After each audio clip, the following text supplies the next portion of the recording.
Thanks for coming out and watching the Oxymoronic Reddit Professional Show, where I showcase the best and worst of the internet. Here I comment on brilliant and hilarious comment chains regarding dumb shit on the internet for you to enjoy. Make sure to subscribe, hit the little bell button so that you get notifications every time we come up with a new video. Enjoy this week's show. Life pro tip: keep inviting that friend who always says no. If you have a friend or coworker who you have invited to do things with you or your group of friends and they continually decline, don't stop inviting them unless they specifically tell you not to invite them anymore. Some folks really would like to be included but really do have other obligations, or maybe they're just super shy and need to be invited several times before they feel like they can work up the courage to go. Or perhaps they are battling depression. Don't give up on that person. You may be just the person they need to get them out of their shell or to eventually become the kind of friend that helps them see the good in life and want to continue going on living. Be awesome. LPT for the people who turn down invites. Let us know you appreciate the offer. Also give us an answer sooner than later instead of saying maybe. If I invite you and you always say no, or maybe I'm going to stop eventually if I get the feeling you aren't interested. Friendship is a two-way street. I don't expect you to hang out, but if I'm putting in all the effort with no appreciation, then I'm gonna stop. Yeah, because we have feelings too. It hurts to be rejected repeatedly. Encouraging a friendship is like asking someone on a date. It takes a willingness to put oneself out there knowing that they may be disinterested. Also, if you always have prior engagements, I'm going to assume there's a reason you never make these plans with me. Maybe you don't even have plans and this is just your go-to excuse. I'm not going to further humiliate myself by not taking a clue, as if there's not people in my life who do want to be around me. Fully agree with this.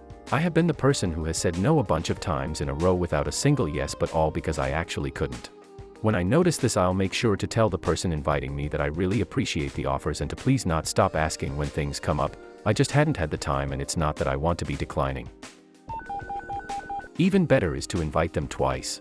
Hey, wanna come to dinner with us? Nah, it's okay. I was gonna eat at home. You sure? It's half-price burgers tonight. Okay, yeah, I'm down. There's real psychology behind the fact that people will turn down a single invitation, but if you ask them again right after they say no, they will feel like you actually want them to go and you weren't just being nice. I see there is some misinterpretation going on. I'm not saying there has to be a sale going on for you to do this. It is simply extending that "you sure" or "come on, we won't be out late" that makes people feel much more welcomed and less of a burden. Y'all don't have to take everything so damn literal for the sake of your argument. Another little thing I like to add is, well, if you change your mind, then feel free to come with us. I feel that in place of that, saying, if you change your mind, we'd love for you to come, is much more inviting and probably makes someone who is generally uncomfortable with the idea considerably more comfortable with it. On a side note, don't let a Reddit post decide of your own relationship boundaries. If you've had enough of this person always declining, stop inviting them and move on. I have a friend, we're growing apart because she always makes an excuse or declines. When she asked why she stopped getting invites, I let her know exactly why. She hasn't changed, so I just casually throw something out once in a while, but she always refuses. I can't make her change and I'm not in control of her social life. I have a mom friend who became my friend because she just always kept inviting me even though I often said no. Now that we are friends, I see her do this all the time to other moms. She'll go up to moms at the park or pool or wherever we are at, and if they are by themselves, she'll invite them into our group or to the next play date, etc. I jokingly call her "no mom left behind." Motherhood can be lonely, especially if you're more of an introvert. I just adore that my friend was so persistent and makes so much effort to include people. Your friend is a good person. I think the op means over time, not per event. So even if they turn down a beer after work tonight, you should still invite them again next week, and the week after, and so on. And before someone jumps in about AA, yes, recovering alcoholics still appreciate going out for a soda and socializing. Some might not be able to do it at their current point in the journey, but still hate feeling left out just because everyone wants to avoid tempting them. This is a fair point, and I think that the comments about not pressuring someone is valid too, which is why context and phrasing matters. If they cite a specific reason they can't come or don't want to come, don't invite them again. Oh man, I can't because I have a big deadline coming up. Alternatively, it's not in my budget, I'm allergic to shellfish, so eating at that restaurant is difficult, or any other reason why the specific event isn't ideal for them. Don't ask them again. If they turn down the invite without a particular reason why they can't or don't want to go, they might be like me where social anxiety kicks in and they turn down the invitation, to be polite. Oh, no thanks, I was just gonna eat at home tonight. Ask them if they're sure, and follow the second invitation with why you think they should come. The half-priced burgers example is great because it's a neutral, positive reason the invitee might want to come and doesn't have social obligations that make the invitee feel pressured. It's important to phrase the second invitation in a way that shows you're just double-checking whether they'd like to come. Don't try to tempt them to do something they've already said isn't a good choice for them to make. And don't load the second invitation with language that disregards the fact that the invitee already declined. Are you sure? vs. You know you want to. My social anxiety often causes me to decline invitations I'd like to accept. It's sort of a gut reaction where my own vague insecurities makes me feel like it would be impolite to accept, even though there's no real reason my attendance would be burdensome or unwanted. Asking me a second time gives me the opportunity to respond again after that reflex to decline isn't as strong. And if someone invites me a second time, I feel more like they want me to be there, making it easier to overcome whatever subconscious anxiety made me feel like the invitation wasn't genuine. Social anxiety is a weird beast, but I think it's actually very common and exists on a spectrum where sometimes people just worry that they're unwanted for no specific reason, even if they don't have other socially anxious tendencies. Even if an invite is apparently sincere, sometime that otherwise very outgoing/easygoing friend/acquaintance/coworker might decline because their brain goes into autopilot when they weren't expecting an invitation. If you keep saying no to your friends, they will stop asking, whether you want them to or not. Friendships take effort on both parts. Yeah, even if you have obligations and are busy, if you want to remain friends with someone, find time. If you don't have enough time to occasionally find time to hang out with a friend, that's fine, but that will generally lead to that friendship going away.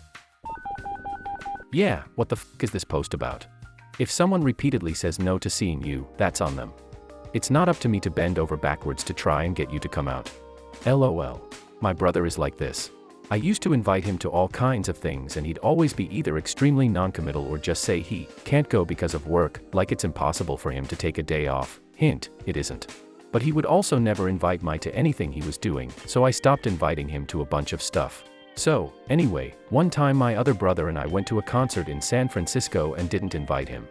Not out of spite, but because it was a band he doesn't like or listen to. He hates San Francisco, and was on a day he normally has to work. So it was like, why even bother asking? It's going to be no. Well, he found out from a Facebook post that we were in the city going to a concert and he lost his f***ing shit. Like complete breakdown. I have no brothers anymore. Kind of shit. Turns out no matter how much he doesn't want to go, he still wants right of first refusal or something. Then has the gall to say, I never get included in anything. Yeah, because you never come to anything when invited. For those that don't accept or just want to be invited, understand that it is also a cost to the person doing the invitation to be rejected repeatedly. There is no guarantee that the person doing the invite is a social butterfly that will gather 5 others and enjoy the night without you. Even if they are, there is no positive reinforcement to the person doing the invitation, and there is no reason they should be asked to repeatedly subject themselves to rejection. If you want to make or maintain friendships, you need to accept an invite like that over a Netflix night sometimes. On the other hand, has Op considered sometimes a person is fine with being an acquaintance of yours and doesn't really want to be best buddies with you? I have a close friend who is constantly badgered by a rather tiring girl and agrees on meeting her for like one of 5 invites, despite not really having the time. Coming back from meeting her half the time saying she just talks about herself and her troubles for an hour. She's just too nice to say no that many times, so she accepts after the constant badgering.